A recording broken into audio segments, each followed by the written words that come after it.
Ó, meu vizinho, Juliane, está com problema de epilepsia. Os sintomas aparecem e tem mais ou menos um ano. Ele deu entrada no benefício. Mas depois, ele deve ter recebido por algum tempo e foi cortado. Ele recorreu e foi negado. E isso é uma realidade. Nesse caso aí é o auxílio doença, não é isso? Depende. Depende, é? Conta. Porque Que isso temos aí, no INSS nós temos um benefício assistencial, né, que é chamado, popularmente o pessoal chama de LOAS, que é o benefício de prestação continuada, né, que é um benefício assistencial, né, a pessoa não precisa ter contribuído, mas precisa comprovar alguns requisitos para ter direito, e existe o auxílio doença, né, que é quando a pessoa estava segurada, é maior capaz que estava segurada ali do INSS, estava pagando ou estava vinculada a alguma empresa, ou era contribuinte, ou era MEI, autônomo. E aí tem que verificar. Se ele estava recebendo, passou por uma perícia e foi suspenso, foi cortado, né? Ele parou de receber, foi cessado, ele precisa ou recorrer administrativamente, o que eu particularmente não recomendo, ou fazer um novo pedido e passar por uma nova perícia, ou ajuizar uma ação de auxílio-doença, auxílio por incapacidade, para buscar junto à justiça, né, o perito judicial, para tentar o reconhecimento dessa incapacidade novamente. E aí vai depender da parte médica, dos laudos. É porque, na realidade, a epilepsia é um quadro que não é permanente, né? Não sei também, tudo depende de cada pessoa.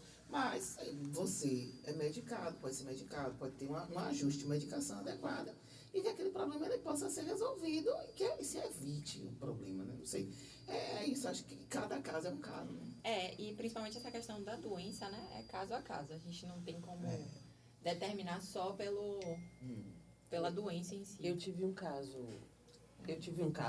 de labirintite, que causa também, não é uma coisa que você tem o tempo todo, mas eu vi, através dessa ação, que dependendo da frequência, né, dentro de um mês, quanto tempo você passa em crise de labirintite? Porque a incapacitação, ela está ligada a justamente isso. Quanto tempo você passa dentro de um mês com essa incapacidade instalada? Tem muita gente que ela precisa, esse problema da epilepsia, os medicamentos que as pessoas utilizam dopam a pessoa. Então a pessoa fica sonolenta o tempo todo. Uma boa parcela passa a maior parte do tempo dormindo. Então são pessoas que elas se tornam incapazes. Mas Sibeli, tem medicações que têm que ser adequadas, me perdoe. Eu trabalho com isso e eu sei que às vezes, o povo usa até de uma forma. É muito difícil julgar. E essa parte da incapacidade está muito relacionada também ao trabalho que a pessoa exerce. Exato. Porque se a pessoa, ele trabalha... Adaptar. Porque é uma avaliação também da limitação que a pessoa tem, né? Porque O quanto não aquela necessariamente doença... você fica assim, não é algo necessário, não é algo determinante. Que uma pessoa que tem um quadro de epilepsia, ele vai ficar, não é assim, não é para ser assim, ele é para ter uma vida normal. A medicação, quando administrada de uma forma correta e adequada à vida da pessoa, ela vive com um problema normal, não é para ficar assim, não. Não é para ser. Eu já tive vários casos. Mas não é para ser, não. Eu já tive uns 3 casos de epilepsia, que assim, a pessoa precisava constantemente fazer uso de uma medicação, canabidiol, não. É um nomezinho, é muito comum esse remédio. Não sei se já mudou.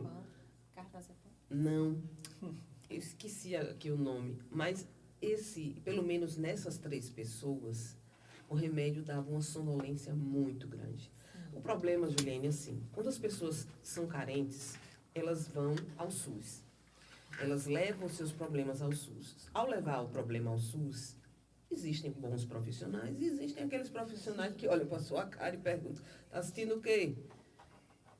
Aí ele dá a receita, não lhe passa um exame, porque também sabe que às vezes você não tem condição de fazer. Não há um interesse em fazer esses ajustes, essas minúcias. Então, assim, essas pessoas tinham prescrições médicas, elas faziam uso dessas medicações e elas ficavam muito sonolentas. Então, às vezes, para poder trabalhar, paravam a medicação. Aí o que acontecia? As crises chegavam.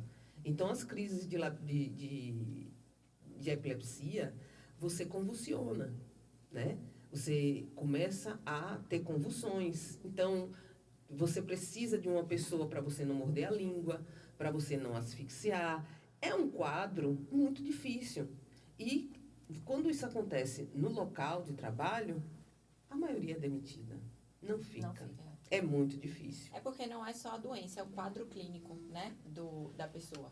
Então, depende do quanto a doença, de qual é a doença, do quanto isso afeta, do quanto isso limita pessoalmente, na vida pessoal, na vida social, no trabalho. Depende de qual atividade a pessoa exercia, se aquela doença limita para aquela atividade, se limita para todas as atividades, né? Então, é uma análise do quadro e da realidade de cada um, de fato. Eu já tive uma cliente que sofria com epilepsia e ela era lavradora. E o que ela relatava era que quando ela ficava exposta ao sol, piorava. E aí ela desmaiava.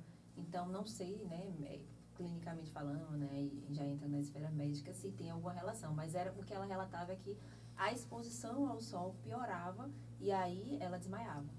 Mesmo tomando a medicação. Então, aí, graças a Deus, a gente conseguiu e ela parou, né, com essa exposição ao sol.